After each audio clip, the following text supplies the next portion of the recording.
নতুন আরেকটি দিনের শুভেচ্ছা নিয়ে নতুন আরেকটি ভিডিও নিয়ে সবার মাঝে হাজির হয়ে গেলাম।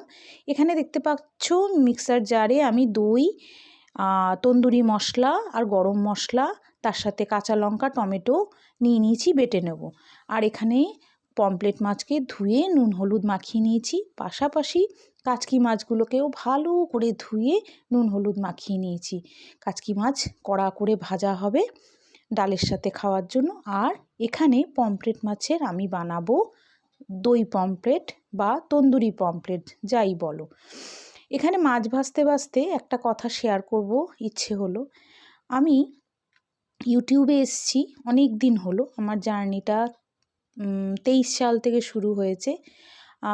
গুটি গুটি পায়ে এই ইউটিউব জার্নিটা আমি এগোচ্ছি।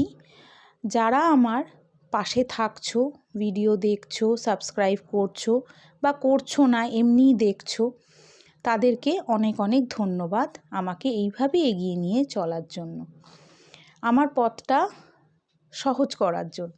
তোমরা যত পাশে থাকবে আমার পক্ষে ভিডিও বানানো বা এইভাবে ইউটিউব জার্নিটা ইজি হয়ে যাবে।